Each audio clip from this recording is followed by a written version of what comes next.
네, 안녕하십니까. 오늘은 이제 특강 5번째 시간이죠.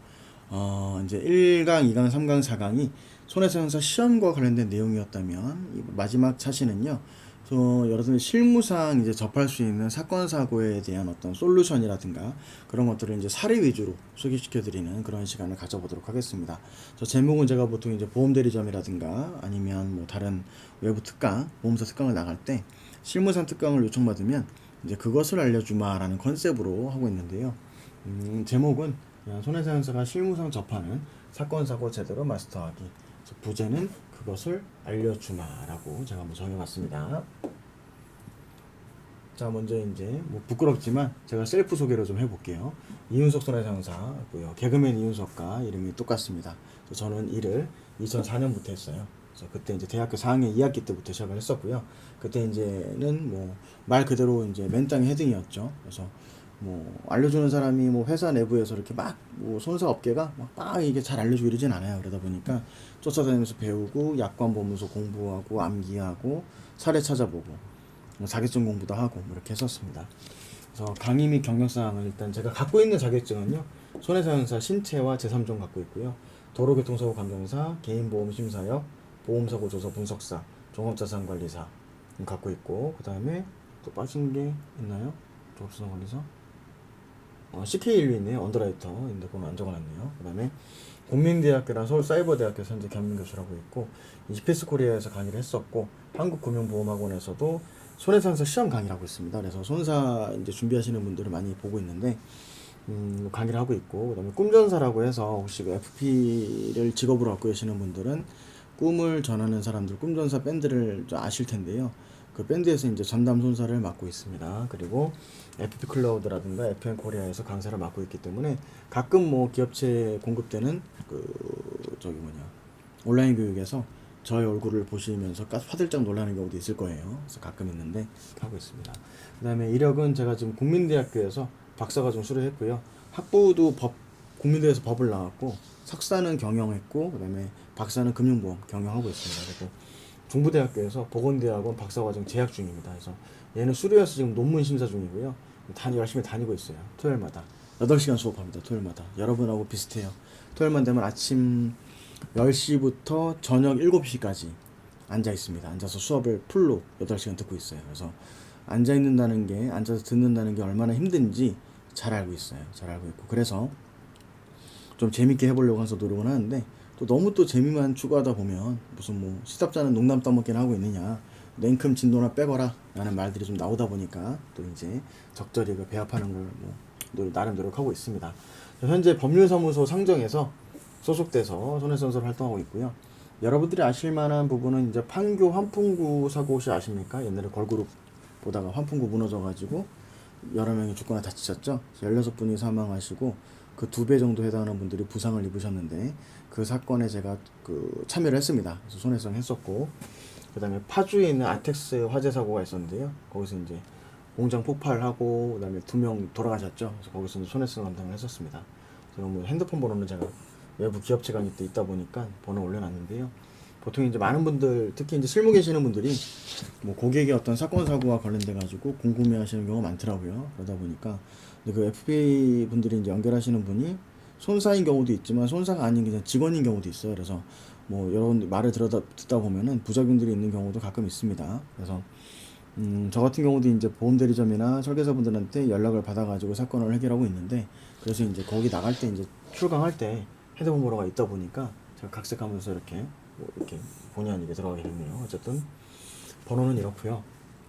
그다음 요거는 이제 제가 설명을 꼭 드려야 돼요. 옛날에 저희 교통안전관리공단에서 그 어린이날 특집으로 교통방송을 했는데요. 그때 이제 담당 손사로 나갔었고 꽤 됐죠. 한 4년, 3년 된 것 같은데, 네, 그래서 이제 이때 아침에 일찍 방송이 있다 그래가지고 뭐 부은 얼굴로 갔었죠. 그리고 옆에 이제 표영원 씨가 이렇게 앉아 있어요. 같이 진행을 했었는데, 쉬는 시간에 이제 저한테 말씀하시는 거는 자신이 만든 그 대학원 지금 뭐 교류를 쌓는 그런 MBA 형태죠. 있으니 와라. 가입비는 얼마다. 그 얘기만 듣다가 나왔는데 전날 과음을 많이 하셨더라고요. 네. 그 생각만 납니다. 그리고 한 방송 라디오 했었는데 그런 일들이 있었었고요. 그럼 본격적으로 이제 그 사례 위주로 한번 내용을 설명을 해보도록 하겠습니다. 이거는 제가 이제 뭐 네이버 검색하면 이제 블로그라든가 이제 한다고 해놓은 거고요. 그다음에 유튜브에서 제가 보상마스터라는 채널을 오픈해가지고 하고 있어요. 그래서 유튜브에서 검색해 보시면은요, 이렇게 보상마스터 검색하면 뜹니다. 이제 실무상 이제 궁금하신 분들 있잖아요. 뭐 척추압박골절 통증과 장애보상 관계 뭐 이런 것들에 대해서 제가 엮어가지고 방송을 이제 올리고 있어요. 뭐 오디오만 제 얼굴까지 나오는 건 여러분들 부담스러워하실 것 같아가지고 이게 컴퓨터 화면 띄워가지고 오디오로만 올리고 있는데요. 그 내용 혹시 뭐 궁금하신 분들은 들어와서 뭐 도움이 될 만한 거 들어보시면 좀 실무적인 내용, 그리고 글로 담을 수 없는 내용을 좀 담을 수 있었기 때문에, 유튜브가 사실 제재가 그렇게 심하진 않잖아요. 그래서 좀 편안하게 얘기를 좀 말을 할 수 있는 그런 뭐 방송이라고 볼 수 있습니다. 그래서 이 채널이 있으니까 혹시 뭐 관심 있는 분들은 오셔가지고 들어보셔도 도움이 될 것 같다 말씀을 드리고요. 그 다음에 제가 이제 손사들이 주로 하는 업무가 뭐 교통사고라든가 산재, 뭐 근재, 보험사고, 후유장 이쪽을 주로 하고 있는데요. 여러분들이 만약에 이제 이 수업을 들으시면서 보상 업무에 관심이 있다 하시는 분들은 그 보상 업무에 대한 기본적인 뼈대는 약관입니다. 약관. 그리고 약관은 여러분들이 이렇게 금융감독원 들어가시면요, 업무자료 카테고리에서 보험상품 자료 들어가가지고 보험상품 자료죠. 들어가서 약관 다음에 출력을 하면은요, 쭉 그 해당되는 약관들을 여러분들이 다 찾을 수가 있습니다. 표준 약관이 표준 약관. 그래서 다만 특약 형태는 없다는 거. 표준 약관을 다 뽑아가지고 보실 수가 있습니다. 첫 번째 강의 주제인데요, 자동차 보험 보상 및 실무입니다. 그래서 오늘은 제가 뭐 좁은 카테고리를 가지고 깊게 들어가는 것보다는 넓은 범위를 가지고 얕게 좀 훑어주는 식으로 진행을 하도록 하겠습니다. 그래서 조금 빨리 진행을 해보도록 할게요. 자, 자동차 보험의 구성을 알아보고, 교통사고 발생 시 합의 시점에 대해서 알아보고, 합의금 산정 실무를 알아본다라고 되어 있는데, 합의금 산정 실무를 좀 중점적으로 알아보도록 하겠습니다. 자, 자동차 보험의 구성입니다. 제가 못하는 PPT 실력으로 만들다 보니까 조금 그림이 이상하더라도 양해를 좀 부탁드립니다. 자, 자동차 보험의 구성인데요, 먼저 내가 다쳤을 때 보상받는 자동차 보험 담보 종목이 있고, 남들이 다쳤을 때, 재물이 다쳤을 때가 있습니다. 즉, 내가 자동차를 몰고 가다가 사고로 발생하게 했을 때 사람을 치고 차가 옆으로 비끼면서 남의 집 간판을 부수고 급정거하면서 나도 다치고 이렇게 됐을 때 자동차 보험에서는 우리 종합보험이라 그래가지고 종합보험 내에서는 이런 담보들이 있죠. 내가 다쳤을 때 보상하는 자기신체 사고, 타인에 대해서 보상해주게 되는 대인보상, 대인배상이라고 하죠. 대인배상 1, 2. 그 다음에 남의 재물을 파손시켰을 때 보상하는 대물배상, 이렇게 되어 있습니다. 그래서 이 내가 다쳤을 때는 자손, 남들이 다쳤을 때는 대인 접수, 남의 재물을 다쳤을 때는 대물 접수, 이렇게 해서 자동차 보험이 종합보험으로 담보가 되어 있습니다. 종합담보가 되겠다는 점이고요. 자, 자동차 사고 인적 피해는요, 우리가 먼저 우리가 지금 이제 알고자 하는 것은 신체에 대한 부분을 중점적으로 알아보기 때문에 재물에 대한 건 빼고, 남을 다치게 했든 내가 다쳤든 발생할 수 있는 경우의 수는 뭐죠? 첫 번째 부상, 두 번째는 부상으로 치료를 받았음에도 불구하고 장애가 남은 경우, 세 번째는 그 장애 정도가 심해져서 또는 부상이 너무 심해서 현장 사망 또는 시간이 지나서 사망한 경우, 세 가지가 있겠죠. 그래서 인적 피해는 이렇게 구성이 되어 있는데, 부상 당했을 경우, 후유장애 입었을 경우, 결과 사망한 경우, 이 세 가지에 따라서 우리 자동차 보험 약관에서는 보험금 지급 기준을 이렇게 부상 보험금 지급 기준, 후유장애 보험금 지급 기준, 사망 보험금 지급 기준, 이렇게 구분해서 정하고 있습니다. 대인배상 보상 기준 및 피보험자 내용에 대해서 한번 검토해 볼 텐데요. 먼저 자동차 보험 담보 구성은 배상 책임은 대인과 대물이 있고요. 배상 책임 위의 보상 종목은 자손, 무보험 자동차 양상이 자기 차량 손해가 있습니다. 이건 뭐냐면 남을 다치게 했을 때, 남의 재물을 파손시켰을 때 배상 책임을 담보해주는 자동차 보험 담보 종목이 있는 것이고, 배상 책임 위의 보상 종목은 운전자인 내가 다쳤을 때는 자기 신체 사고 손해 또는 자동차 상해라고 하는 담보 종목에서 보상을 해주고요. 무보험 자동차 상해는 뭐냐면 내가 다쳤는데 나를 다치게 한 차량이 보험이 없을 때 나는 보상받을 새가 없잖아요. 그러면 내 보험에 있는 무보험 자동차 상해에서 보상을 받고 내 보험사가 가해자한테 찾아가서 구상하게 됩니다. 구상해가지고 나한테 준 돈만큼을 가해자로부터 뺏어오게 되는 그런 역할을 맡게 되죠. 무보험 자동차의 상해인데 이름이 길기 때문에 보통 무보상, 무보차 이렇게 부르고 있습니다.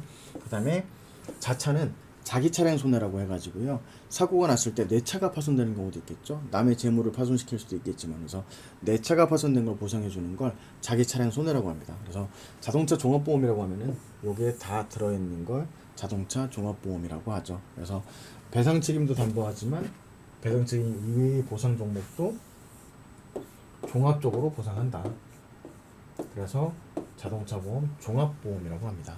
책임보험은 혹시 들어보셨나요? 책임보험 뭐냐면 종합보험은 이렇게 다 담보되는 건데 책임보험은 대인하고 대물만 보상이 되는 거죠. 네.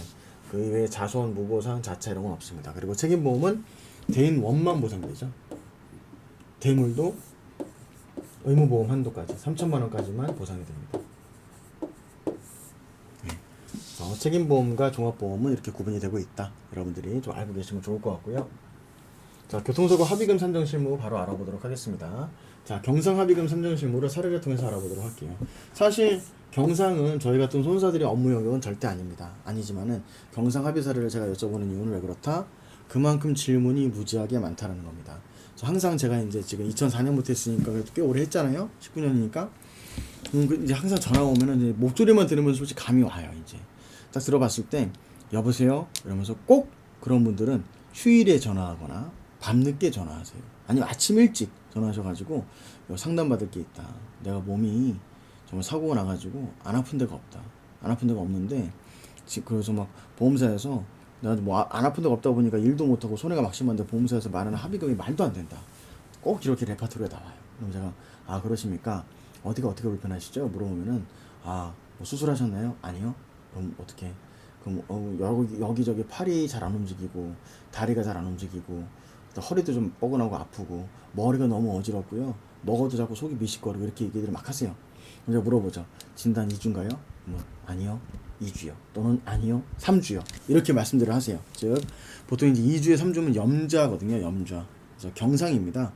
그래서 여러분들 증상이 나 머리가 너무 아픈데 뭐 토가 나오는데 이거 이상한데 이런 부분들 주관적인 증상이고요.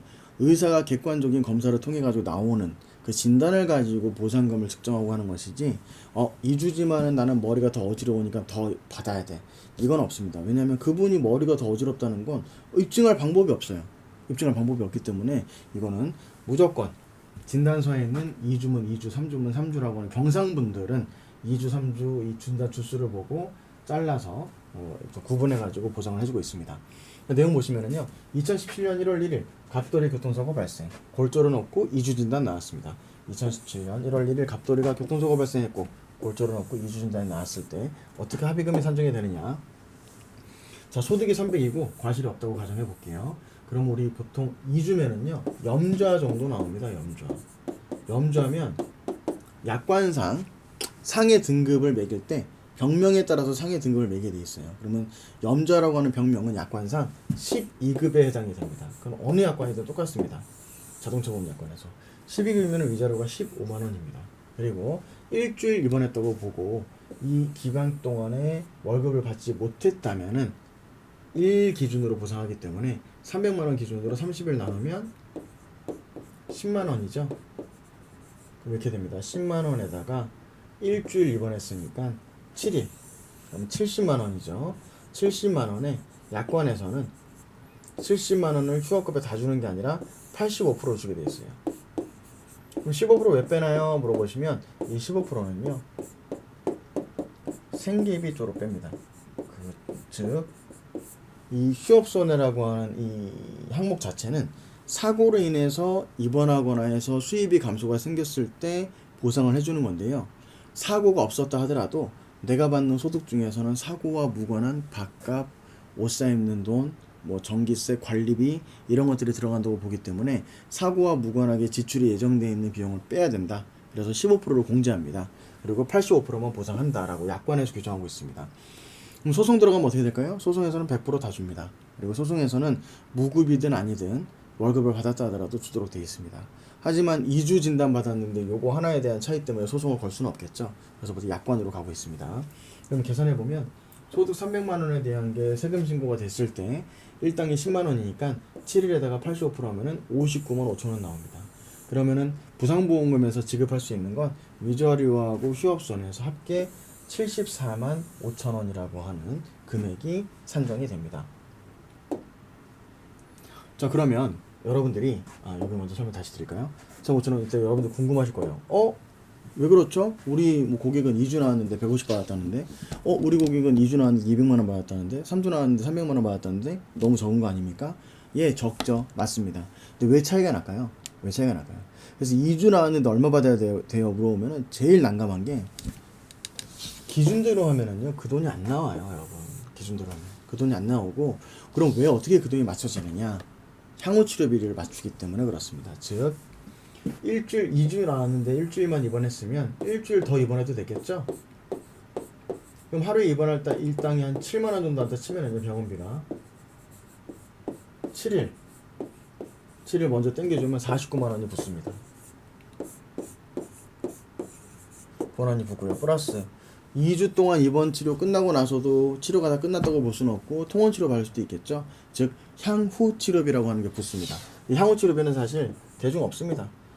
50만 원 붙여주든 100만 원 붙여주든 그건 마음입니다. 물론 한계는 있겠죠. 무조건 올려줄 수는 없겠지만은 회사마다 기준들이 있어요. 그러다 보니까 여기다가 이런 거 땡겨주고 향후 치료비라고 하는 근거가 불명확한 항목이 들어가기 때문에 거기에 맞춰서 금액이 줄어들었다 늘어났다, 그러니까 줄어들었다 늘어났다 이렇게 고무줄타기를 하는 겁니다. 즉 향후 치료비는 그럼 언제 많이 줄까요? 다 똑같이 2주 누워있어요. 누워있는데 그냥 저분은 좀 더 불쌍해 보이니까 향후 치료비 더 줘야지 이렇게 될까요? 그렇지 않습니다. 실질적으로 진상이라고 그러죠. 2주 받았는데 나 그 돈 안 주면 합의 안 볼 거라고 들어눕고, 그 다음에 병원에서 퇴원 안 하겠다고 뻗대고, 퇴원한 다음에도 통원 치료하면서 계속 괴롭히고, 이렇게 하면은 그 사람한테 더 줄 수밖에 없죠. 왜냐면 보험사 직원 입장에서도 지긋지긋하니까요. 그래서 진상부려서 받는 겁니다, 솔직히 말하면. 근데 저는요 개인적으로 제가 이렇게 직접적으로 편한 이유는 보험의 기본적인 취지는요, 사실 그분들이 원래 약관 기준대로 맞춰가지고 약관 기준에 맞춰가지고 보험료 내는 거잖아요. 보험료 내는데 여기에 대해서 자기 본인들이 2주 나왔으면은, 솔직히 저도 2주 뭐 사고는 당해봤지만 특별한 케이스 아니면 치료받고 나면 괜찮습니다. 시간 지나면 괜찮아요, 물리치료받고 나면. 근데 여기에 대해서 이렇게 규정과 어긋나는 과다한 향후치료비를 땡겨받으면 누구한테 피해가 가는 거죠? 사고 안 나고 정확하게 보험료 내고 있던 사람들한테 결국 피해가 가는 겁니다. 그 사람들이 보험료를 나중에 올려서 내야 되기 때문에. 그리고 두 번째, 어느 분들한테 피해가 가냐면, 이렇게 보험사가 경상 환자들에 대해서 지급 기준보다 많이 나가다 보니까 중상, 많이 다친 사람들 있죠. 정말 막 매덕 받아야 되는 사람들. 그런 사람들 손해액 줄이기에 혈안이 되어 있습니다. 그래서 실제로 제가 중상 환자들 만나보면은요, 막 4억씩 이렇게 나와도요, 보험사에서 절대로 3억 이상은 못 준다, 이렇게 막 계속 실랑이하고 이런 거 많이 당해요. 그러면 그분들이 몸이 얼마나 몸도 불편해가지고 치료받는 게 힘들어 죽겠는데 그것까지 실랑이하고 있어야 됩니다.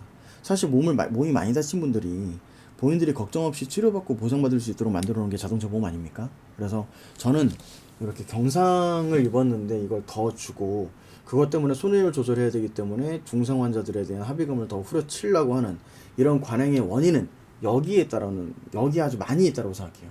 그래서 여러분들 경상이 나왔으면은 그냥 기준에 맞게 그냥 보상을 받고 끝내는 게 좋지. 이러잖아요. 야, 그거 100만 원 받았다고? 아이 바보. 그거 땡깡 부리면은 150만 원도 받는 건데, 아이 저 바보야 바보. 술자리에서 이렇게 막 그 사람이 바보인 것처럼 매도되는 그 분위기 자체가 사실은 모순입니다, 모순. 그래서 그 부분들 여러분들이 꼭 여러분들 좀 감안해가지고 하셨으면 좋겠어요. 네. 물론 이제 상대방이 가해자가 완전 뭐 괘씸하다면 뭐 끝까지 그렇게 갈 수는 있겠죠. 예를 들어서 뭐 어떤 분 같은 경우에는 그 사고 충격으로 보험 처리 해달라고 병원에서 치료를 좀 받겠다, 통원 치료 받는 그 통원 치료비 해달라고 했는데 그것마저도 안 해주는 가해자들이 있습니다. 자기가 봤을 때는 네가 통원 치료 받을 만큼 아프지 않은 것 같다라고, 본인들이 의사도 아니면서. 그런 경우라면요, 이거 봐라 그래가지고 좀 빡세게 할 수는 있겠죠. 할 수는 있겠지만은 그런 경우 아니라면 여러분들이 통상적인 상식에 맞춰가지고 가는 게 맞지 않겠나, 저는 그렇게 생각을 합니다. 자, 그 다음에 감액사유입니다. 손해액 산정에 영향을 미치는 요소인데요. 먼저 동승자 감액이 있고 기왕증이 있고 과실상계라고 하는 세 가지 항목이 있어요. 이 감액사유 동승자 감액은요, 여러분들이 뭐 친구랑 같이 차를 타고 가다가 뭐 친구가 운전 부조로 단독사고 발생했다. 그럼 여러분들이 옆에 타고 있었지만요, 동승자 입장에서 그 친구한테 손해배상액을 청구할 수 있어요. 그때 그 친구가 만약에 저를 갖다가 그냥 야 나 친구 개똥이가 운전을 했는데, 개똥이가 야 나 어디 놀러 갈 건데, 근데 제가 나 거기 가기 싫은데, 야 타 나랑 같이 가, 너 그 친구 아니다 이래가지고 타기 싫은데 해서 억지로 타는 거랑, 야 너 집이 어디야? 그때 제가 나 여기 어디 무슨 동 그랬더니 이 개똥이가 나 태워다 줄게, 그래 고마워 라고 해가지고 제가 타고 갔을 때랑은 운행의 이익 자체가 다르죠. 전제는 어떻게 되죠? 전제는 난 타기 싫은데 억지로 탄 거나 다름없잖아요. 두 번째는 뭐였죠? 내가 가고자 하는 목적지를 얘가 도와준 거잖아요. 그럼 그때 손해배상을 청구한다고 했을 때 둘 다 똑같이 보상을 받게 된다면 개똥이 입장에서는 좀 억울하겠죠. 당연히 운행 이익이 누구에게 있었느냐에 따라서 어느 정도의 손해액을 감액하게 되는데, 이걸 바로 동승자 감액이라고 합니다.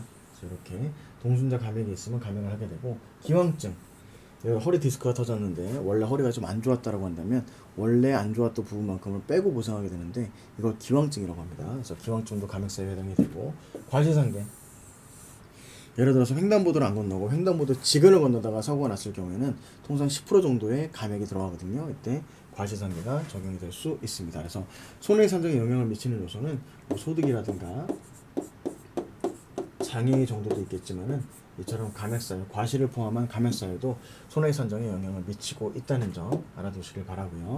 그 다음에 이제 그 자동차 보험에 있어서는 이 정도만 설명을 드리도록 하고요.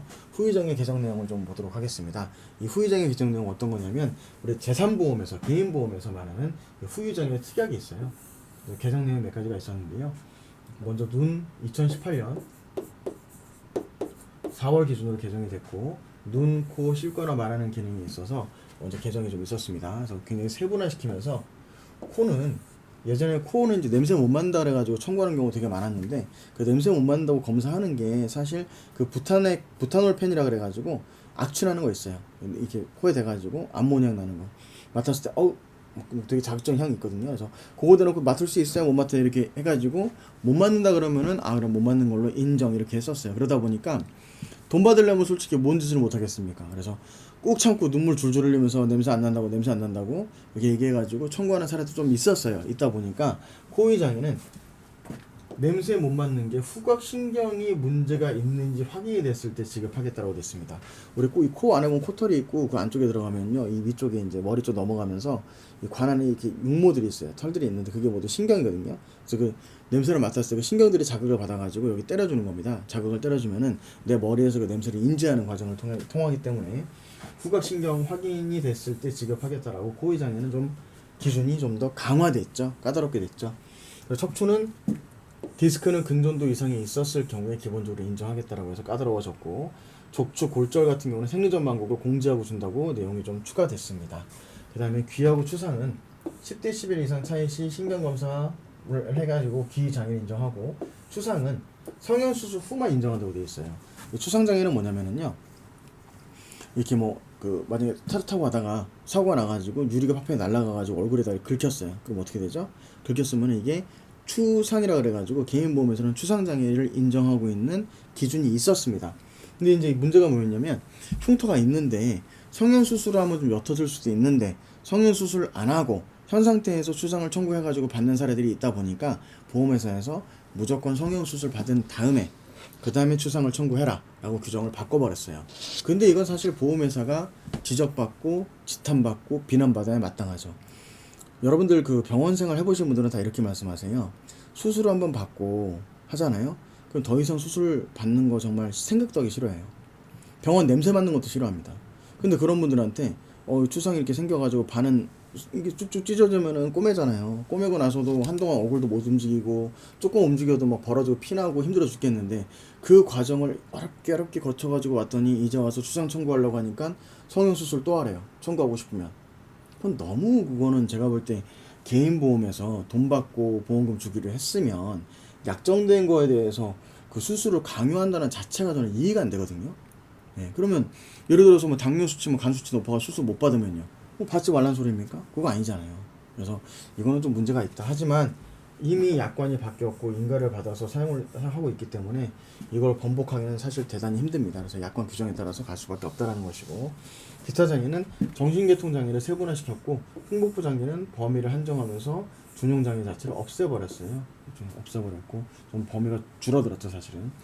팔, 다리, 손가락, 발가락 장애는요 보통 이제 그 관절 장애라 그래가지고 꺾이는 각도에 따라서 인정을 했었는데 지금은 이 각도 측정하는 게 두 가지 방법이 있겠죠. 수동으로 손으로 꺾어서 각도 재는 거하고 능동으로 움직여 보세요 해가지고 이렇게 움직이는 거 보고 하는 게 있었는데, 이 산재 기준에서는요 원래 이제 그 2018년 4월 이전에 개정되기 전 개인보험에서는 능동으로 할지 수동으로 할지 규정이 없었어요. 그러다 보니까 뭘로 해도 문제가 없었는데, 이제 바뀐 개정안에서는 산재를 준용한다고 되어 있고요. 산업재해보상보험법 시행규칙 제47조에서는 뭐라고 되어 있냐면 수동으로 하는 걸 원칙으로 합니다. 신경손상으로 하는 건 능동인데요, 요거는 수동으로 한다고 되어 있어요. 그럼 수동으로 하면은 솔직히 다 움직일 수밖에 없겠죠. 웬만하면 꺾으면 다 움직여요. 그러다 보니까 사실상 규정이 굉장히 강화됐죠. 왜? 청구를 많이 했으니까 강화시켰겠죠. 그래서 산재를 그냥 수동으로 보겠다 이렇게 하고 있고요. 그 다음에 건축공제, 이거는 이제 십자인대 파열됐을 때 미리수가 있는데요. 그건 나중에 다시 설명을 드리도록 할게요. 건축공제된 부분이 있고, 기능회복 기준이 추가됐습니다. 즉 예전에는 장애를 육체적인 훼손 상태로 봤는데 이제는 개인보험에서 육체적인 훼손 상태로 보는 게 아니라 기능상실이 회복되는 거. 교통사고나 일반 손해배상에서 맥브라이드 방식은 기능상실이 회복되는 것 때문에 한시장애를 많이 보거든요. 개인보험에서도 그 기준을 준용하겠다는 겁니다. 즉 이건 역시 좀 까다롭게 바뀌었죠. 그래서 옛날에 그런 말이 있어요. 제가 정말 공감하는 게, 보험은 어제께 좋다. 이 말이 정말 저는 공감이 됩니다. 그래서 옛날 보험이 좋고, 개정이 되면 점점 까다로워지지 좋아지진 않아요. 그래서 이 장애 평가에 대한 내용을 좀 여러분들 보실 텐데요. 사람에 대한 인체 골격입니다. 그래서 여러분 손사 이제 하시게 되면 이 골격에 대한 구조들, 뼈 이름들을 다 아셔야 돼요. 그래서 의학에서도 이제 시험에 나오고 있기 때문에 이런 것들을 파악해가지고 하고 있고, 개인보험 약관에서는 이 신체 부위를 13개로 구분했습니다. 13개로 구분해서 각각의 장애 지급률을 정하고 있어요. 주로 이제 장애율이 많이 발생하는 데가 허리, 무릎 관절, 각 손목, 이런 발목 관절들에서 보통 장애가 많이 인정이 되고 있습니다. 그럼 척추골절을 먼저 좀 보실 텐데요. 저희가 13개를 다 살펴볼 수는 없잖아요. 그래서 척추골절에 대한 후유장애 변천사항을 보시면, 자 먼저 후유장애는요 2018년 4월 개정 이전은 기형각도하고 운동장애까지만 봤습니다.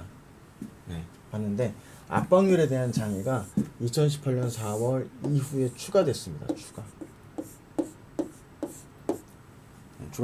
추가됐고요. 네, 기형각도에 있어서는 생리전 망국을 공제한다고 되어 있습니다. 생리전 망국. 그래서 경도의 기형이 약간의 기형이냐 뚜렷한 기형이냐, 약간의 기형이면은 15%, 뚜렷한 기형이면은 30%. 이 30%는 뭐냐면 15도 이상의 전만 또는 후만, 10도 이상의 측만이 있을 경우에 그렇고요. 그 다음에 심한 기형은 50%. 이거는 35도 이상의 전만 또는 후만이 있어야 되고 20도 이상의 측만이 있을 경우에 이렇게 인정이 되고 있습니다. 운동장애는 척추 고정술 마디수에 따라서 인정이 되고 있고요. 압박률은 말 그대로 뼈가 눌린 압박률에 따라서 지급률을 주겠다 이렇게 결정하고 있습니다. 자, 그러면 척추골절 개인보험 후유장애는요 2005년 4월 이전에 한번 기준이 있었고 2005년 4월 이후부터 한번 있었고, 이 구간을 또 계속 쓰다가 2018년 4월 이후에 또 개정된 게 쓰이고 있습니다. 척추의 기형장애는요 먼저 이제 콥스 앵글이라고 그래가지고요, 요 앵글 기형장애 측정 방식이 있는데 그건 제가 조금 이따가 다시 한번 설명드리도록 하되, 어쨌든 생리전 망국을 공제하라고 서울중앙지법에서 판결이 나오면서 이 가나 다에서 나는 2심이라는 소리입니다. 가는 1심, 나는 2심, 다는 3심. 그래서 2심에서 이렇게 판정이 떨어졌어요. 그래서 국소음환과 설생각이라고 하는 또 기준이 있는데 그것도 역시 조금 이따가 필름을 보면서 한번 설명을 드려보도록 할게요. 근데 지금은 콥스 앵글이라는 기준이 있고 국소음환각, 설상각이라고 하는 기준이 있구나 라는 정도만 여러분들이 보시면 될 것 같습니다. 그래서 콥스 각도 측정은 척추체가 이렇게 골절이 되어 있으면은요 이렇게 선을 그어가지고 이 기형 각도를 보겠다는 겁니다. 기형 각도를 보겠다는 것이고, 이 각도 측정 방식이 그렇게 중요하지는 않아요. 그래서 그 기형력 측정은요 이렇게 여러분들이 갖고 계시는 보통 다치신 분들은 MRI라든가 엑스레이를 CD 형태로 갖고 계세요. 그러면 CD에 보시면 이렇게 메주얼 도구라 그래가지고 측정 장비들이 있고, 측정 장비 중에서 이 메주얼 콥 앵글이라 그래가지고 이 측정해주는 거 있습니다. 클릭을 하면은요 콥스 앵글을 측정할 수 있도록 떠요. 이제 필름을 대놓고 이렇게 선을 그어가지고 각도가 자동으로 계산돼서 나와요. 나오기 때문에 앞에 제가 각도 측정하는 방법을 자세히 알 필요가 없다고 말씀드린 겁니다. 자, 이런 겁니다. 이제부터 좀 자세하게 설명을 드리면요, 필름을 먼저 보시면 이렇게 척추가 이렇게 있죠. 이렇게 뼈가 이렇게 네모나게 돼 있어요. 네모나게 벽돌처럼 돼 있는데, 여기 보시면 얘는 네모났죠. 근데 얘는 이렇게 해가지고 여기 부위가 골절됐어요. 골절되신 분이고, 그 다음에 여기는 이제 요추가 이렇게 남아있죠. 그러면 뼈 개수는 요추가 5개이기 때문에 여기가 5번입니다. 요추 5번, 4번, 3번, 2번, 1번. 이분은 요추 1번이 압박 골절되신 거예요. 골절이 뼈가 눌러앉으면서 골절된 겁니다. 압박 골절이 여러분 생각보다 굉장히 많이 발생해요. 주변에서 많아요. 엉덩방아 찍으면서 골절되는 경우도 있고요. 그 다음에 어디 떨어져 가지고 발생하는 경우도 있고요. 여러 가지 형태가 있습니다. 이렇게 되어 있고, 그 다음에 이 요추 1번에 대해서 압박 골절이 된 케이스에 대해서 이렇게 내가 노란 선을 그어놨네. 이게 바로 콥스 앵글에서 이렇게 선을 쫙쫙 그으면 이렇게 뜹니다. 자동으로. 이게 뭐냐면 기형 각도가 10도 06이라는 소리입니다. 기형 각도가. 아까 우리 개인보험에서 기형 각도에 대해서 15도를 기준으로 15도 이상의 전만 또는 후만이면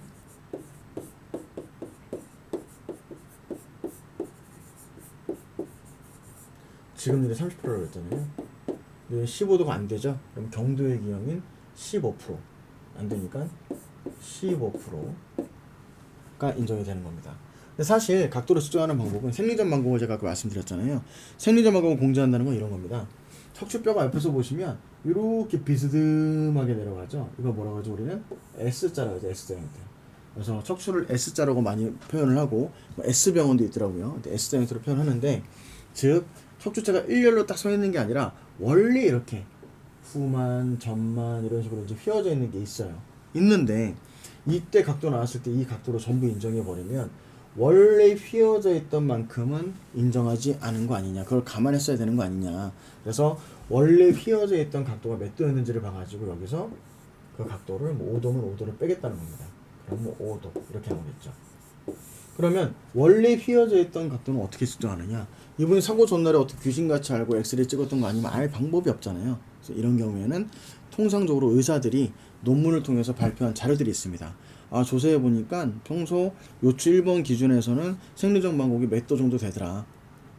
근데 문제는 뭐냐면 조사한 기록들이 다 틀려요. 요추 1번과 2번은 몇 도 정도, 5도 정도 되더라. 어떤 논문은 아니야, 요추 1번과 2번은 7도 정도 돼. 이런 식으로 조사한 사람들의 평균치가 다 다르다 보니까 이게 항상 쟁점이 돼요. 보험에서는 당연히 업체에 공제해야 될 거 큰 각도가 공제되는 걸 찾는 거고, 저희 같은 업자들은 당연히 작은 각도가 공제되는 걸 찾는 거죠.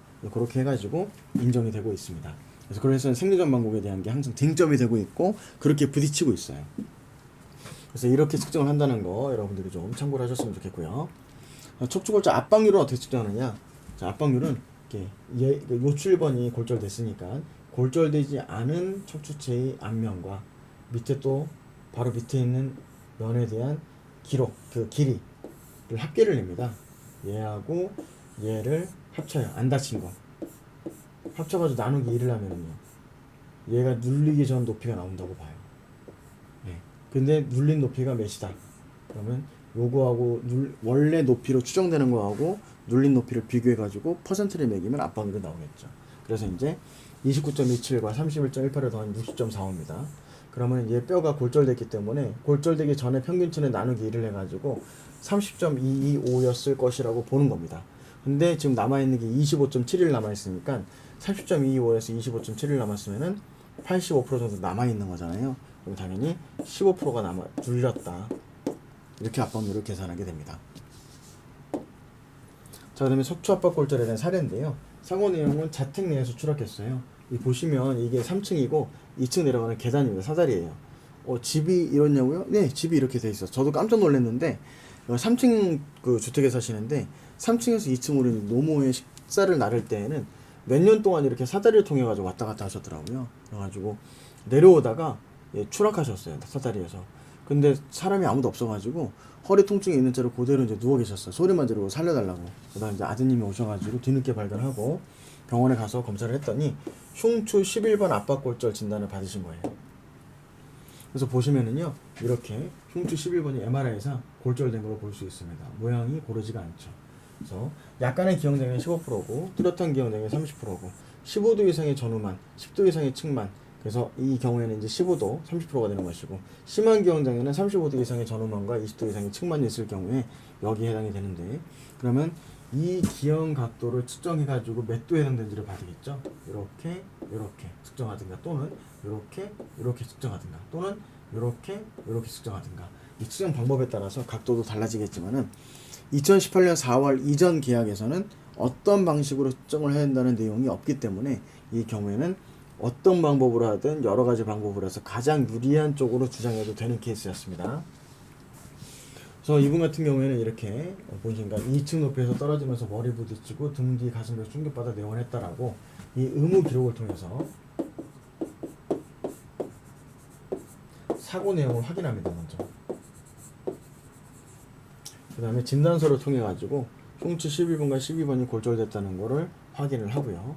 그 다음에 장애 진단서를 청구하는 거죠. 개인보험 후유장이니까. 그래서 흉추 11번 극성 압박골절 소견 부위며 압박률이 20%고 후만각이 18도 측정됐다고 되어 있습니다. 후만각이 15도 이상이면 뭐였죠? 15도 이상일 경우에는 후만각 15도 이상이면 뚜렷한 장애로 지급률이 30%죠. 30%인데 당연히 생리전 망곡에 대한 공제 얘기를 하려고 하겠죠. 생리전 망곡이 적용될 경우에는 그 각도가 18도가 아니라 생리전 망곡이 예를 들어서 뭐 5도다 그러면 13도가 되잖아요. 그러면 이 18도 기준이면 지급률이 30%인데 생리전 망곡 공제하면 지급률이 15%가 되죠. 이렇게 되죠.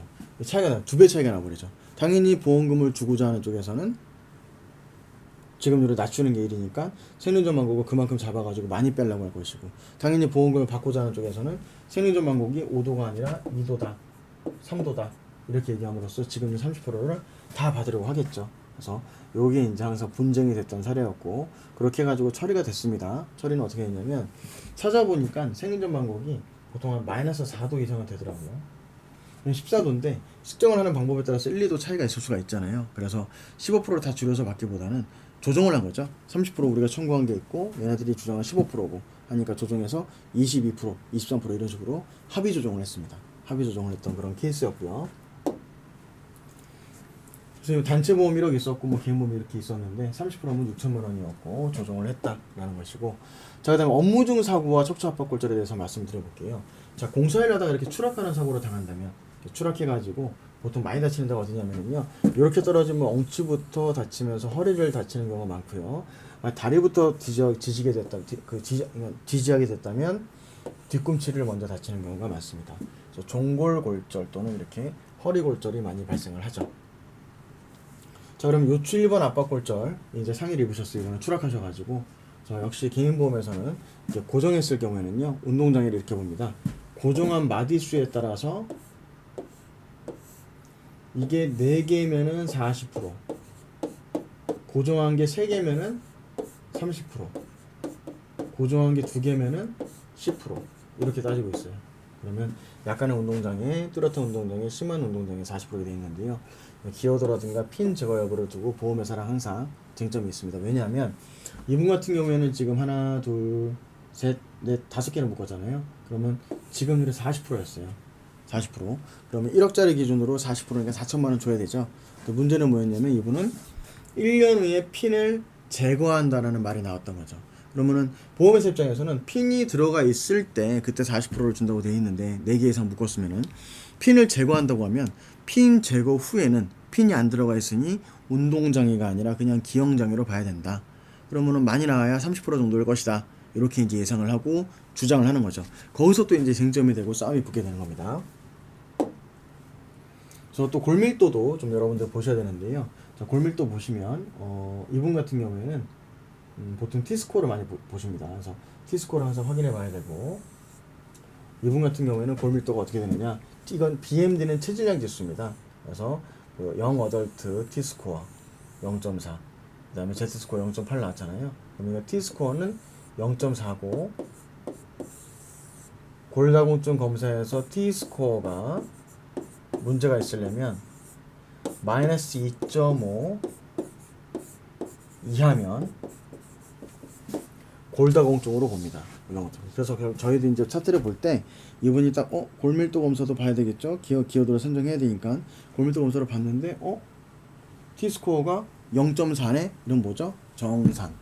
T스코어가 마이너스 2.5 또는 마이너스 2.6 또는 마이너스 2.7, 2.8, 마이너스 3.0 이렇게 나왔다 그러면은 골다공증이기 때문에 뼈가 굉장히 약해져 있다. 적은 충격으로도 많이 골절될 수 있었으므로 정상인이 만약에 그런 사고가 발생했더라면 거기에 대해서 얼마나 영향을 미쳤을 것인지를 기준으로 기여도 삭감을 적용하도록 이렇게 보고 있습니다.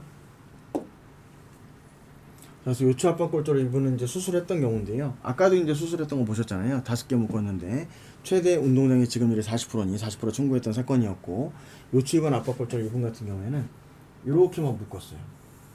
그래서 2018년 10월달에 수술했는데, 자, 장애 판정 시점은 언제 해야 될까요?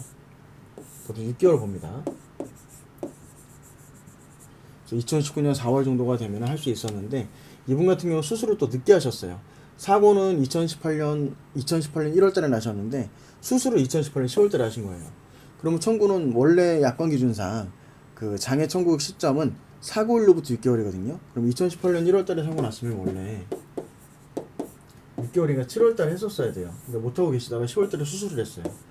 그러면은 이미 7월달 지났으니까 수술하자마자 다음날 바로 장애 끊을 수 있을까요? 그렇진 않습니다. 그렇진 않고 수술일로부터 6개월까지 볼 필요도 없어요. 왜냐하면 약관에서는 사고일로부터 6개월로 돼 있으니까. 다만 어느 정도 좀 상처가 아물어야 되기 때문에 통상 한 3, 4개월 후에 하죠. 하고 장애 판정 시점은 그래서 결국 2018년 이분은 12월 달에 했었습니다.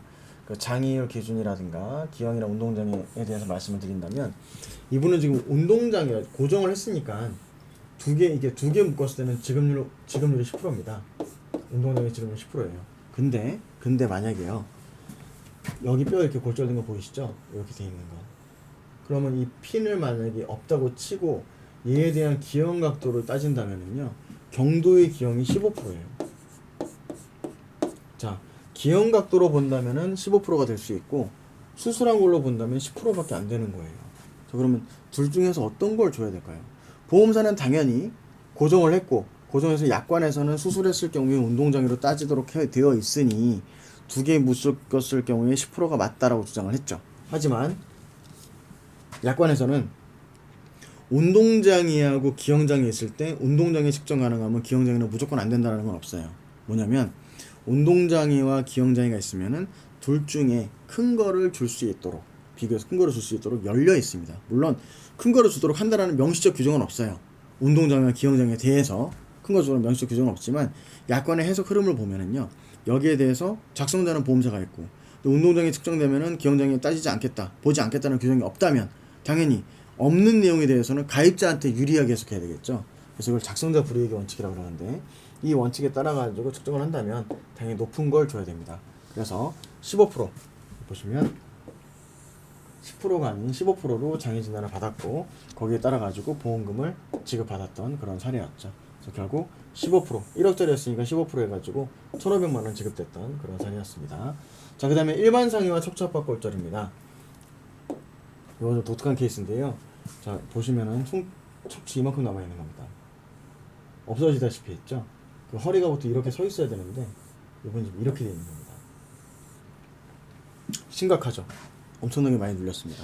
자, 근데 이분은 쿠싱 증후군이라는 질병이 있었어요. 쿠싱 증후군은 부신피질 호르몬이 이제 그 호르몬 분비가 좀 체계 이상이 생기면서 이제 발생하는 증후군 중에 하나인데, 팔다리가 얇아지고 배가 좀 많이 나오고 뭐 이런 변형들을 겪게 됩니다. 어쨌든 쿠싱 증후군은 후천적 질환이 좀 많이 있고요. 겪게 됐을 경우에는 반드시 따라오는 게 스테로이드제를 과다 복용할 수밖에 없기 때문에 골밀도가 급격히 떨어지는 골다공증을 겪게 됩니다. 이분은 골다공증이 굉장히 심한 상태에서요, 병원에서 쿠싱 증후군 투약을 받고 내려오다가 계단에서 넘어진 사고입니다. 넘어졌는데 일반 사람이라면 계단에서 이제 뭐 크게 구른 건 아니고 살짝 엉덩방아 찍은 정도였는데, 일반 사람이라면 안 다쳤거나 뼈가 조금만 눌릴 수도 있었겠지만 이분은 골밀도가 굉장히 안 좋았기 때문에 뼈가 이렇게 폭삭 주저앉았죠. 정말 심하게 주저앉았던 그런 사례였습니다. 그래서 이제 이 경우에는요, 먼저 따져봐야 될 게, 그러면은 계단에서 굴른 거 사고와 압박골절이 사고 때문인지를 먼저 봐요. 왜냐하면 쿠싱 증후군이 심하면 병적인 어떤 골다공증이 심할 경우에는 저절로 뼈가 주저앉는 경우도 있기 때문에 이게 사고로 인한 건지에 대해서 먼저 검토를 해야 됩니다. 그걸 검토할 수 있는 거는요, 의사가 뭐 이거는 사고 때문이에요 말하는 건 소용없어요. 소용없고, 오히려 거꾸로 의사가 이건 사고 때문이 아니에요 말하는 것도 소용없어요. 의미가 없고, 중요한 거는 본스캔이라고 하는 검사를 한다. 본스캔. 즉 약물을 주입해 가지고요, 색소가 침착되는 정도로 보는 거예요. 보통 이제 사고로 인해서 급하게 발생한 환부에는요, 약물이 침착이 됩니다. 침착이 되기 때문에 색깔을 봤을 때 진하게 떠요.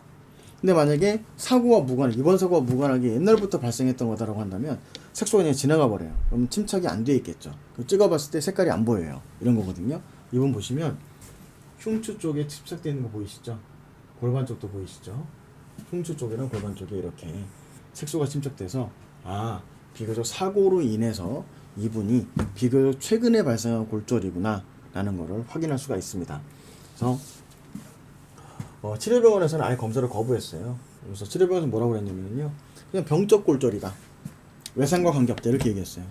그러다가 좀 아예 소견을 거부했는데 오히려 그게 감사했죠. 죽었다 깨어나도 사고 때문에 아니다라고 소견 발급했으면 얼마나 피곤할 뻔했습니까. 그래서 다른 병원 가가지고 본 스캔을 통해 가지고 이렇게 입증을 했습니다. 준비를 했고요. 그래서 결국 3, 4, 6, 7, 8, 9 흉추에 악읍성 골절이 있었다. 그래서 압박률이 이렇게 심하다. 후만각이 67도가 나왔다. 이렇게 판단을 했습니다. 후만각이 보통 35도 이상이면은요, 지급률이 50%입니다. 그래서 50%에 해당하는 보험금을 청구했고요. 자, 지급률 50% 했습니다. 근데 문제는 뭐가 있죠? 기어도라고 하는 게 있겠죠? 우리가 이제 계단에서 굴렀다 하더라도 골다공증이 워낙 심했으니까 거기에 대한 기여도 문제를 감안하지 않을 수가 없습니다. 그래서 기여도는요, 어렵게 맞춰가지고 55% 받았어요. 지금은 50%인데 기여도 55%니까 27.5% 달라. 이렇게 해가지고 보험금 받았어요. 하지만 문제가 있죠. 보통 우리 지급률 50% 이상이면요, 납입 면제 문제가 발생합니다. 납입 면제. 보험료 납입 면제. 납입 면제 어떻게 되느냐? 보험사의 주장은 이랬습니다. 납입 면제는 하나의 상해 또는 하나의 질병으로 50% 이상이어야 된다. 근데 이제 이 케이스는 뭐다? 쿠싱 증후군이라는 질병과 계단에서 넘어진 상해라고 하는 각각의 질병과 상해로 인해서 50%가 넘어간 거기 때문에 이거는 50% 이상 납입 면제는 해당이 안 된다. 후유장애 보험금만 받아라, 이렇게 주장을 했고요. 근거 판례로는 양측 인공관절 치환술에 대한 판례를 제시했습니다. 그 판례를 보시면 양측에 대해서 인공관절 치환했어요. 관절염이 둘 다 와가지고 한 번에 수술했는데, 그 보험회사에서는 질병 후유장애라 그래가지고요,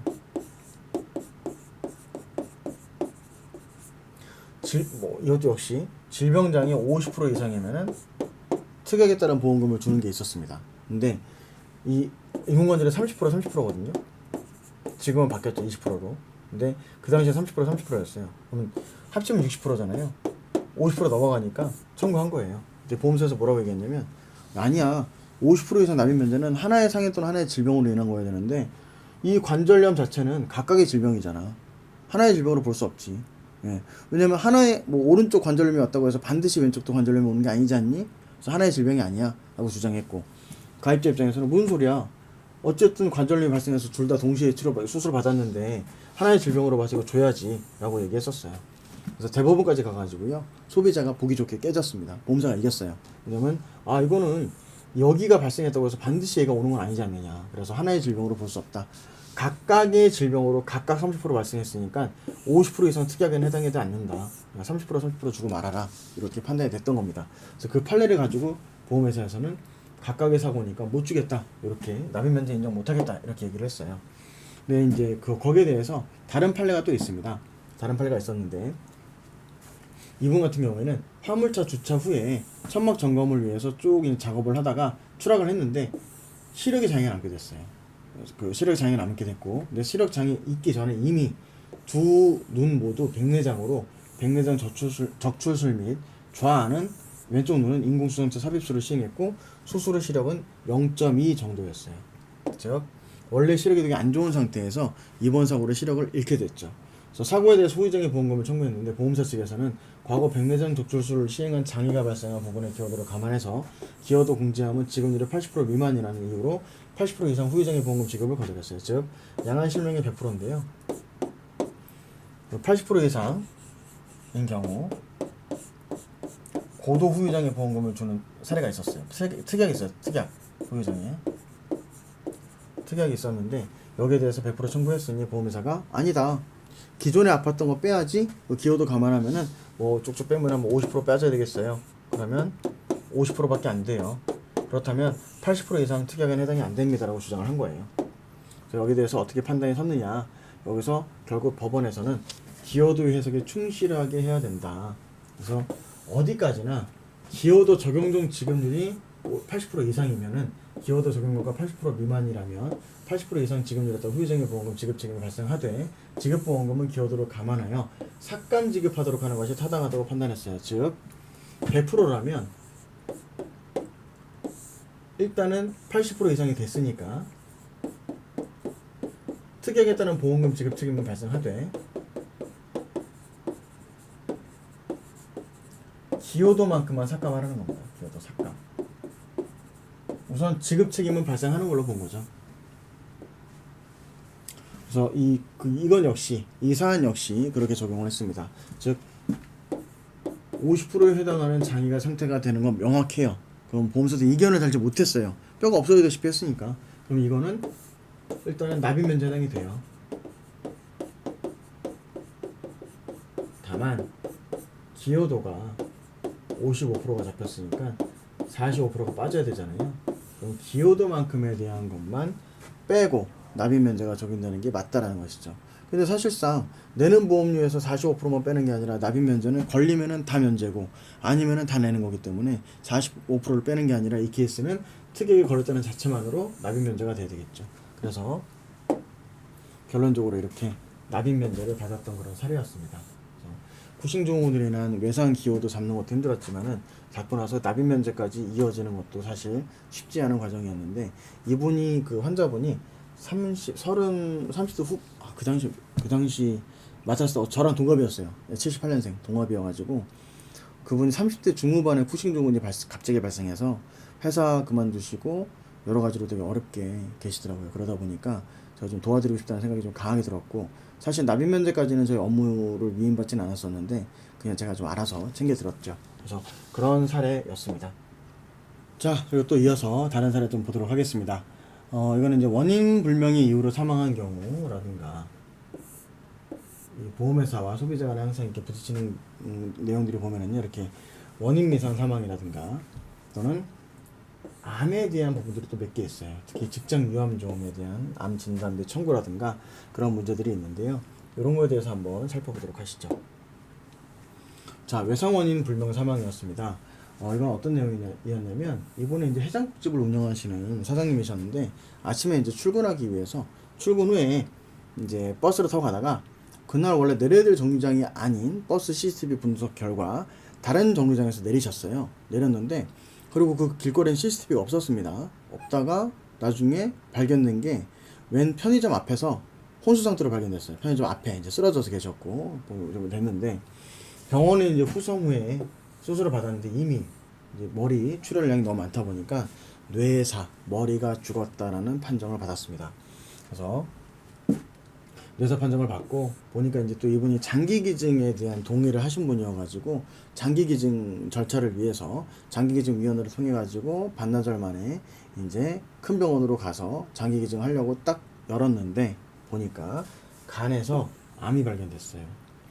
그러면 이 암덩어리가 다른 조직으로도 전이가 됐는지 안 됐는지 알 수가 없기 때문에 그 장기를 기증할 수는 없거든요. 그래서 이제 그대로 이제 사망 처리가 됐습니다. 사망 이후 발견된 암의 보상이라든가 출근 후 혼수 상태로 발견된 게 이게 상해 사망으로 봐야 되느냐 질병 사망으로 봐야 되느냐 사실 이게 좀 문제가 됐었고요.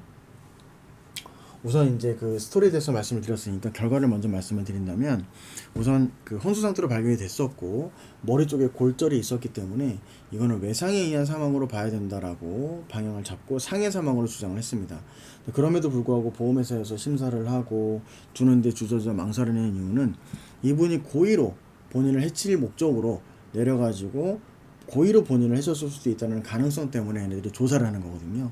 조사를 해가지고 만약에 뭐 경제적인 어려움을 겪고 있었다든가 유서가 있었다든가 인터넷으로 뭐 사망 방법을 찾아봤다든가 했다면 자살로 이제 몰아갈 이제 그런 정황이 되는 거였기 때문에 그게 이제 문제가 돼서 저희한테 이를 의뢰를 하셨었고, 두 번째는 암이 발견됐잖아요. 이제 암 진단비를 받을 수 있느냐 없느냐가 좀 문제가 됐었습니다. 그래서 이 암에 대한 그 지급을 해야 될 것인가, 상해 사망에 대한 건 보험금을 준다 하더라도 이 어떤 암 진단비는 어떻게 해야 될 것인가, 이게 문제가 됐었는데요. 보시면 암이라든가 대전 전망리암, 기타 피부암, 각성산암, 제자리암, 경기성 종의 진단 확정은 병리 또는 진단 검사 전문의 자격증을 가진 자에 의해서 내려져야 되며, 이 진단은 쭉 무슨 검사를 거쳐야 된다. 하지만 상기 병리학적 진단이 가능하지 않을 때에는 피보험자가 이런 암으로 진단 또는 치료를 받고 있음을 증명할 만한 문서화된 기록 또는 증거와 같은 임상학적 진단이 가능할 경우에 하나여 암으로 인정한다라고 되어 있습니다. 그래서 암의 진단 확정 시기는 대체로 병리과 의사가 검사를 주치의에게 보고하는 시점에 진단이 확정된 것으로 본다라고 되어 있습니다. 즉, 이 암에 대해서는요, 암으로 진단 또는 치료받았다는 사실이 입증이 될 경우에 보험금을 주거나 암의 진단 확정이 보험 기간 내에 이루어질 때 주는 게 맞습니다. 근데 이 암 진단비 같은 경우에는요, 사실 이게 문구가 애매하잖아요. 그래서 FM 들어봤을 때는 사실 이분이 돌아가시고 난 다음에 암이 발견이 됐고, 건강보험 요양급여 기록 내역을 때려봐도 암으로 진단 또는 치료를 받았다는 기록이 전혀 없었습니다. 즉 본인도 모르고 계셨어요. 모르고 있는 상태에서 돌아가시고 난 다음, 즉 사망하게 되면 어떻게 되죠? 계약이 소멸했죠. 계약이 소멸한 다음에 부검을 통해 가지고 나온 거죠. 그 암이 나온 거잖아요. 그러면 보험 기간이 끝난 이후에 암이 진단됐기 때문에 이거는 사실 암 진단비를 지급하지 않는 게 맞습니다. 근데 이제 거기에 대해서 청구를 했더니 모든 보험회사에서 여기에 대해서 줬을까요? 안 줬을까요? 네, 한 군데 빼고 다 줬어요. 네, 근데 왜 제가 청구를 했을까요? 저는 당연히 소비자 편에서 일을 하는 사람이니까 이러저러해서 지급을 해야 된다라고 이제 의견을 냈지만 사실 만약에 보험 기간까지 엄밀히 따져서 얘기하면 안 주는 게 맞습니다. 한 군데에서만 그 제가 생각하는 그 이유로 못 주겠다고 들어왔고 어쩔 수 없이 이제 그 유족분들의 뜻을 받들어서 저희도 여기에 대한 분쟁 조정을 했지만, 역시 분조위에서도 같은 취지로 지급하지 않는 게 맞다라고 결론이 나왔어요. 하지만 그래도 다른 보험회사에서는 다 보험금 지급 받았으니까 그렇게 해서 마무리가 됐던 그런 케이스였죠. 여러분들이 만약에 실무적으로 일을 하실 때에는 뭐 청구를 해보는 건 나쁘지 않죠. 그래서 뭐 돈 받으면 다행이고, 사실 못 받으면은 뭐 그런 거지만, 못 받았을 때는 사실 이건 정당한 이유가 있는 거기 때문에 할 말은 없는 사안이었다. 저 청구하실 때 여러분들 좀 이 부분은 정확하게 이해를 하고 계셔야 됩니다. 그 다음에 이제 외상으로 인해서 사지마비가 되고 사망했을 경우에도 생각보다 좀 쟁점이 많이 있어요. 그래서 주계약 같은 경우에 생명보험에서는요, 주계약으로 해가지고 사망과 장애가 1억 담보되어 있는 경우와 상해보험에서 사망 1억, 장애 1억 이렇게 특약이 별도로 되어 있는 경우에 있어서 이 케이스는 좀 달라지게 됩니다. 먼저 외상을 입게 됐습니다. 그럼 생명보험에서도 재해죠. 상해보험에서 상해는 요건이 해당이 됩니다. 사지마비가 됐어요. 그러면 고도장애 보험을 받아야 되겠죠. 보험을 받아야 되는데, 이때 고도장애 보험금은 1억, 장애 1억이라고 가정하면은 이 1억을 모두 받게 될 겁니다. 그리고 나 사망했어요. 그럼 이때 이제 문제가 되죠. 고도장애 보험금 받았는데 사망했으니까 사망보험금도 별도로 청구할 수 있는지가 문제가 되는 사안입니다. 이 경우에 있어서 판례에서는 이런 내용이 있었습니다. 자, 고도장애라 할지라도 사망으로 가는 과정에 있었다면,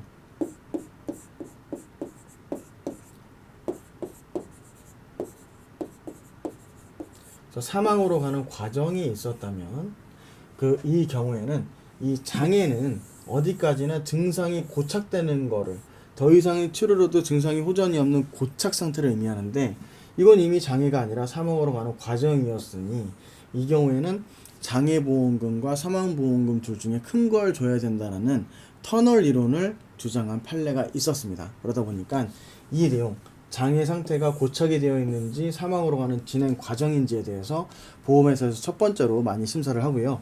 두 번째로는 이렇게 사망했을 경우에 주기약안에서 묶여 있었다라고 한다면 사망과 장애 둘 중에 하나만 1억을 주면 끝납니다. 이 계약은. 그래서 사지마비로 1억 받았다면 사망에서는 더 이상 1억이 안 나옵니다. 주기약에서 묶여 있기 때문에. 근데 만약에 이렇게 특약이 돼 있었다. 이 경우에 장애 1억 받았어도 사망 특약 1억이 남아있기 때문에 여기에 대한 거는 당연히 별도로 청구할 수 있습니다. 다만 어디에 해당이 안 된다면은요. 이렇게 사망으로 가는 과정인 장애가 아니었다면 둘 다 받을 수 있지만 사망으로 가는 과정에 있는 상태였다면 둘 중에 또 하나만 지급해야 된다는 사례들이 있습니다. 그래서 이 부분들도요. 여러분들 외상과 사지마비가 돼 있었을 때 사실 사지마비가 돼 있으면 사망으로 가는 경우가 사실 대부분이죠. 기간도 짧아지는 경우가 많고 하지만 이때 보험에서 바라보는 시점은 어디까지나 이런 사실관계를 중요시하는 게 아니라 장애가 사망으로 가는 길목에 있었는지 아니면 별도의 상태가 돼 있다가 사망을 했는지 이런 부분들도 따지고 있기 때문에 명확하게 여러분들이 구분해 가지고 그 어떤 주장을 해야 될 필요가 있습니다. 그리고 마지막으로 이제 유암종 보상사를 좀 살펴볼 텐데요. 직장 유암종은 여러분들 되게 흔하게 발견되는 부분입니다. 내시경을 하다 보면은요, 이제 종양이 신경 내분비 종양이라 그래가지고요, 그러니까 신경 내분비 그 신경 물질을 분비하는 그 세포가 있습니다. 그 세포에 종양이 생길 것 같다가 신경 내분비 종양이라 그래가지고 유암종이라고 합니다. 코드는 D37.5죠. 일반 종양과는 약간 차이가 있는데 이 유암종이 악성도가 좀 있어요. 악성으로 발전하는 경우가 좀 있다 보니까 이거를 일반암으로 봐야 되느냐 아니면 소액암으로 봐야 되느냐, 왜냐면 요거 좀 쟁점이 있습니다. 왜냐면 일반 보험에서는요 D코드는 그 D37에서 D46까지는 소액암으로 봐요.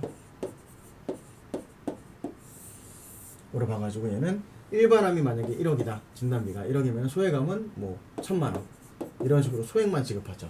뭐 5천만원이면 500만원 이런 식으로 소액만 지급하기 때문에 보험사에서는 D코드라 그러는 건 무조건 소액암만 주려고 합니다.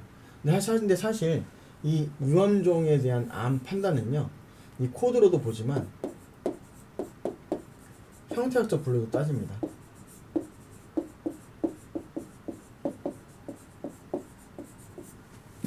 즉 이런 거죠. 암에 대해서 판단할 때는 첫 번째 C 코드인지 D 코드인지 보고 형태학적 분류를 봤을 때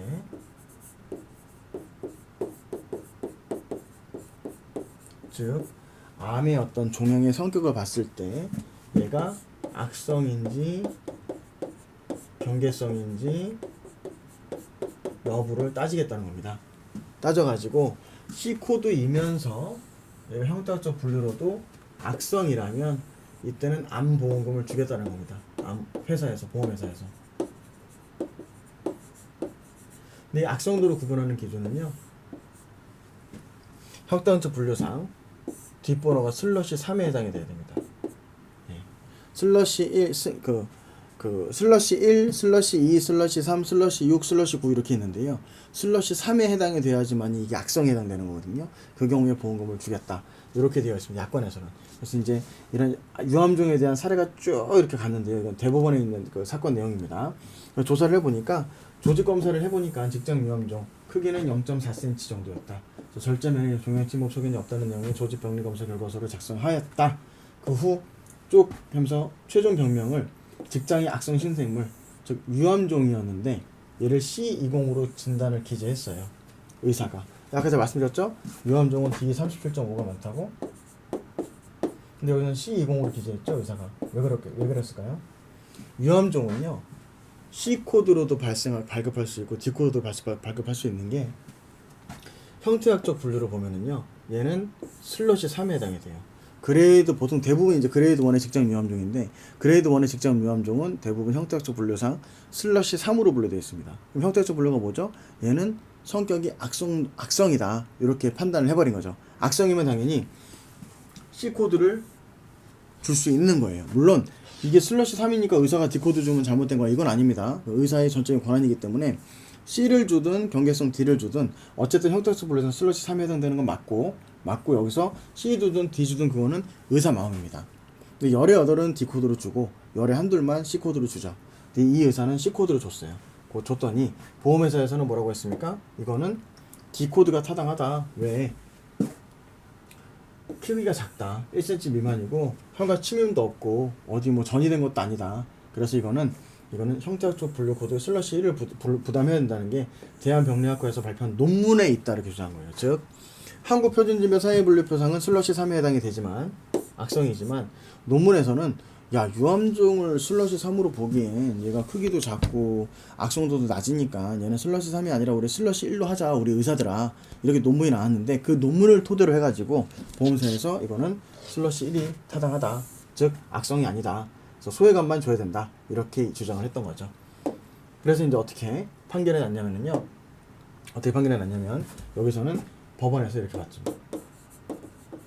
자 슬러시 1로 분류한다는 것은 학교의 논문에 있을 뿐이고 보험약관에서는 어디까지나 한국표준질병 사인분류표를 따르도록 되어 있다. 그리고 한국표준질병 사인분류표에서는 유암종이 그레이드 1은 버젓이 슬러시 3으로 기재되어 있다.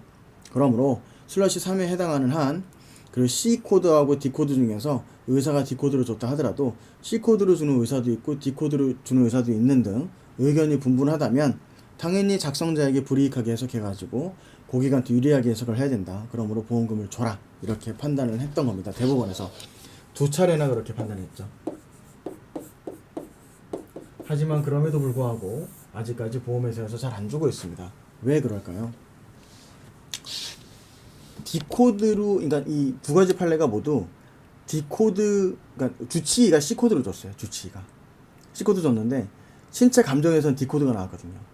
그래서 주치의가 C코드를 준 이상 법원에서 이거는 줘야 된다 이렇게 판단한 거예요. 근데 처음부터 주치의가 D코드를 주고 감정도 D코드가 나왔을 때 그래도 줘야 된다는 판례는 없어요. 그러다 보니까 아까 제가 말씀드렸잖아요. 대부분의 의사는 D코드를 준다고. 그럼 주치의가 일단 D코드를 줬죠. 자기네들 보험사 입장에서는 감정해도 D코드 나올 것 같죠. 그러면 이 판례랑은 엄밀히 말하면 좀 차이가 있죠. 그러다 보니까 잘 안 주려고 하는 겁니다. 안 주려고 하는 거고 그것 때문에 이제 그분도 저희한테 의를 의뢰하셨던 건데 그렇게 해서 판례 첨부하고 자문 받아가지고 코딩 맞추고 이렇게 해가지고 처리를 했습니다. 왜냐면 치료병원에서는 해결이 안 됐어요. 치료병원에서는 나 무조건 D코드다 이렇게 주장을 하는 바람에 저 거기서는 C코드를 못 받았고 자문을 통해 가지고 타병원에서 C코드를 받았죠. 받아가지고 판례 첨부하고 이렇게 해서 좀 처리가 됐던 사례인데 이 자문을 통해서 C코드 받는 게 사실 좀 어려워요. 대부분 D코드 주려고 하시거든요. 그래서 그 부분이 좀 쟁점이었던 그런 사안이었습니다. 자 그렇게 해가지고 이제 간단한 사례들을 좀 알아봤는데요. 제가 그 네이버 밴드를 하나 만들었습니다. 그래서 우리 금융보험 서울사이버대 금융보험학과 출신 분들 중에서 이 보상 쪽에 관심 있는 분들 가입하시라고 밴드를 가입했고요. 이 서울사이버대